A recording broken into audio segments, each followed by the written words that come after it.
Had Walter Mzembi, former Minister of Tourism under the late Robert Mugabe, has ended his self-imposed exile in Johannesburg and he has returned to Zimbabwe. He returned on the 11th of June, welcomed at State House for a meeting with President Emmerson Mnangagwa. But just 2 days later, like a twist straight out of a political thriller, Walter Mzembi was arrested by the Zimbabwe Anti-Corruption Commission as he prepared to board a flight to Lusaka. The charges, we are told, they date back as far as 2019, but the timing, well, it speaks volumes. Hello to you all and a warm welcome to Afro Perspectives. I trust I find you all in good health and you are all in good spirits. But before we get deep into the meat and bones of our discussion today, just take a moment, smash that subscribe button, and please share this clip with your friends and stay connected with us. So we return to the unfolding drama, the homecoming of Zanu PF's prodigal son, Walter Mzembi. A return cloaked in intrigue, high-level meetings, and then sudden arrest. This is no ordinary comeback. It's a political reckoning in real time. And now the question that refuses to go away. How did we get here? Or better still, how did Walter Mzembi find himself running straight into the arms of the very people he has been fleeing for the past 6 years? Is it desperation? Is there a deal? Or something far more calculated? First, let's be clear about one thing. This story is anything but straightforward, no matter how neatly some may want to try to package it. Back in 2019, with the shadow of arrest looming and the cold halls of Chikurubi prison beckoning, Walter Mzembi made his move. He quietly inserted an advert in the Herald's classified section and sold his 800,000 US in US. That is the villa he owns in Harare's posh suburb of Wainona. And he vanished into exile in Johannesburg. Mzembi told us he left for cancer treatment in South Africa. But behind the curtain, behind the veil, the story runs deeper and darker. Like fellow kingpins Tyson Kasukuwere and Patrick Joao, Mzembi quickly found that after the coup of 2017, coexisting with Emmerson Mnangagwa's faction was not just difficult, it was impossible. Maybe, just maybe, Mzembi could have stayed in Zimbabwe. But what sealed his fate was his brazen defiance of Emmerson Mnangagwa. He didn't just oppose quietly like others from the shadows. No, he openly wore his G40 colors like a badge of honor. In 2023, he stepped in the spotlight as campaign manager for Tyson Kasukuwere, and together they plotted the unthinkable. They dared to challenge Mnangagwa himself, not just for the leadership of Zanu PF, but for the president of Zimbabwe itself. But take this one tiny little snippet. Life in Johannesburg has not been kind to Walter Mzembi. Far from the opulence of ministerial office, he's been navigating exile with a passport issued not by the registrar's office here in Harare, but by the authorities in Eswatini, or well, maybe some of us might still call it Swaziland. That is the passport issued by the Swazi authorities, a quiet symbol of just how far Walter Mzembi has drifted from the corridors of power in Zimbabwe. Now the rumor mill has been working overtime on social media. Whispers that Walter Mzembi's return, his sudden about face, is less about principle and more about personal fallout. Mzembi, according to the grapevine, he has parted ways with his G40 allies Tyson Kasukuwere and Patrick Joao, and is now crawling back into the arms of Emerson Mnangagwa, hat in hand, trying to beg for a reconciliation. But let's be clear about this. For now, that's all it is, a rumor. I can't confirm it, but in Zimbabwean politics, where smoke often signals fire, one has to wonder what's really going on behind the scenes. But let's get back to the heart of the matter. The pressure on Mzembi wasn't just political, it was legal, and it was mounting fast. South African immigration officials had begun probing Mzembi's status after he attempted to extend his visa. Desperate, he made a dash to the Lesotho border, hoping that if he were to re-enter South Africa from Lesotho, that would buy him more time. But even that plan crumbled. With time running out and his options thinning by the day, Walter Mzembi found himself cornered. The walls were closing in, and survival meant sacrifice. In a last-ditch attempt to avoid the inevitable, he tried securing a U.S. visa. A last-ditch attempt to avoid the one fate he seemed determined to escape, the humiliation of being deported from Johannesburg right onto the Beitbridge border post. The U.S. Embassy in Johannesburg tried their best at being helpful. They agreed to transfer Walter Mzembi's visa interview to their office in Lusaka. That's how Mzembi found himself flying into Harare from Zambia. A man cornered, a man running out of options. This is where Philip Chabata enters the scene, a close ally of Emerson Mnangagwa, who stepped in to plead Mzembi's case with Emerson Mnangagwa. Chabata orchestrated a high-stakes meeting at State House on the 11th of July, sealing what looks very much like a deal already in motion. Walter Mzembi did his homework.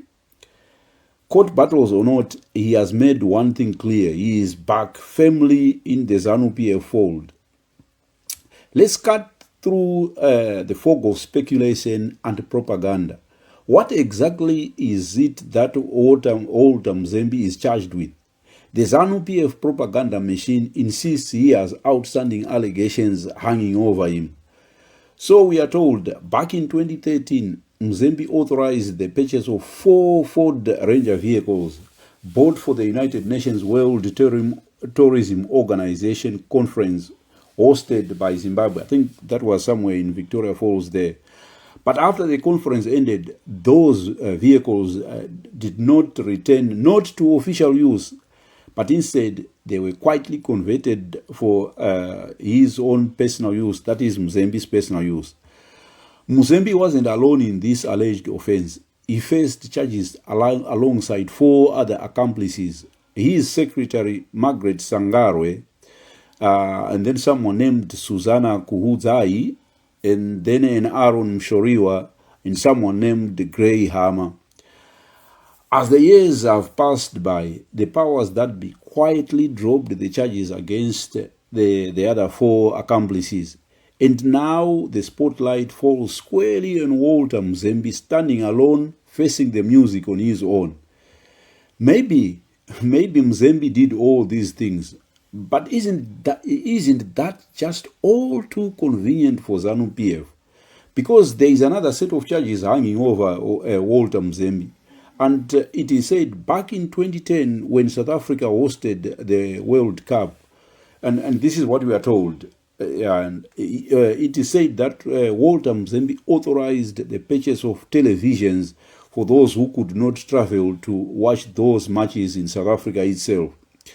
When the tournament ended, those very televisions were donated not to the state, but to gospel preacher Emmanuel Makandiwa. So this is where we are. Court cases aside, it's clear Walter Mzembi stepped on some very powerful toes. He was, and still remains, a key G40 kingpin, firmly entrenched on the wrong side of Zanu PF's brutal factional wars. By now, I think you get the picture, and it's unmistakable. Zanu PF is weaponizing the cause to settle political scores. Emerson Mnangagwa is a man with a long memory. He neither forgets nor forgives. Picture this.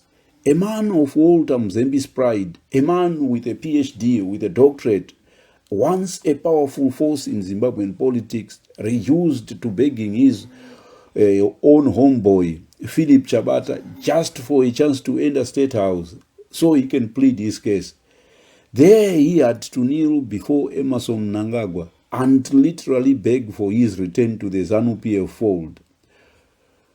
But what about the court cases? What happens then? Well, that is nothing more than a charade, a carefully staged show. Zanu PF's digital army of sycophants wasted no time when it became clear that Walter Mzembi was being charged. The sycophants burst into chest-thumping celebrations. Their narrative is clear and rehearsed. If a high-profile politician, this is how the story has been told on social media. If a high-profile politician like Walter Mzembi can be arrested, it means the courts are doing their job. The Zimbabwe Anti-Corruption Commission is fulfilling its mandate. But there is nothing to celebrate here. That's as far as from the truth as it can get. Zanu PF is doing what it does best, wielding the long arm of the law as a weapon to crush those who dare threaten its iron grip on power. This isn't justice, it's vengeance dressed up as the rule of law. What Mzembi's case really reveals is one brutal fact. The courts are being twisted into tools for settling political vendettas. If Walter Mzembi truly committed criminal acts all those years ago, then let justice take its course. And let us witness those prison guards loading Walter Mzembi onto a van bound for Chikurubi, just like what they did with Dara Blessed Mhlanga. Anything less is just theater. And if you accept that Walter Mzembi stands on the wrong side of Zanu PF's factional fence, one thing remains clear. He is still one of the big players. His path is far from over. Masingo South was, and it's still his fiefdom, a comfy, cushy stronghold waiting to welcome him back into the fold. Then consider this, if all it takes to be forgiven is a single meeting with Emerson Mnangagwa, then any rational observer must conclude this. In Zimbabwe, aligning with the wrong faction within Zanu PF is akin to treason. In Mnangagwa's Zimbabwe, there is no room for dissent. There is no room for opposing voices. Everyone else must wear those Zanu PF colors and sing his praises. Zefunde, Zefunde, Zefunde, that sort of thing. And this is not a democracy. It is a one-party dictatorship, plain and simple. It's no surprise that Walter Mzembi chose to return, kneel before Emerson Mnangagwa, and pledge his loyalty. In Zimbabwe's brutal political landscape, especially within Zanu PF, anyone who wants to survive and thrive must bow to the old dinosaurs, no matter how incompetent and clueless they are. A sharp mind like Walter Mzembi reduced to groveling before a man who can barely read or even write his own name. It's a stark portrait of power, survival, and sacrifice. Walter Mzembi was out in the cold, exiled, isolated, and brought to his knees. In Johannesburg, he was squatting in his nephew's modest residence, a far cry from the opulence he once commanded. First, he lost his villa in Vinona. Then, like falling dominoes, went those farms, those weekend retreats every Zanu PF chef uses for a braai and a show of power. In that context, returning to Zimbabwe to apologize to Mnangagwa wasn't a choice. It was survival. The last card left to play. A man cornered by circumstance, doing what he had to do to stay in the game. To be frank with you, I don't agree with the policies of the Zanu PF elite. And you have to trust me on this. They have looted and plundered Zimbabwe into the ground. But if we are ever going to build a better and prosperous future for all, we must first understand the mindset of those who are wrecking our present. and who are robbing us of our future. Only then can we begin to counter the threat they pose with clarity, with purpose, and with resolve. Emurakashi, whose name I won't mention here, said something that cuts right to the bone of Zimbabwe's political reality. And this is what he said: Zanu PF seems to be a home for everyone, and it appears Jonathan Moyo and Tyson will follow suit, that is Kasukuwere. And I can't argue with that. I can't argue with that analysis. It's the uncomfortable truth. Zanu PF is a broad jet, a big tent that welcomes everyone. It's a political sanctuary for the ambitious, the fallen, the compromised, and the opportunistic alike. But however, agreeing with Warakashi puts someone like me in a deeply uncomfortable moral dilemma. I never imagined a day would come when I would find myself acknowledging anything admirable about the Zanu PF politician. But credit where is due. Walter Mzembi is a smart guy. He's played his moves. Cunning, calculated, and politically agile. In a system built to crush dissent, he's managed somehow to stay in the game. Well, thank you for tuning in. If you think I've missed a critical thread in my analysis of Walter Mzembi's return to Zanu PF, make your case in the comments. And let's keep the debate civil where it belongs, grounded in facts. And if this analysis stirred something in you, provoked thought, or sharpened your perspective, show it with some love, show it with a like, and don't forget to subscribe. Thank you. Siaonga Tatenda. Merci beaucoup. Bye.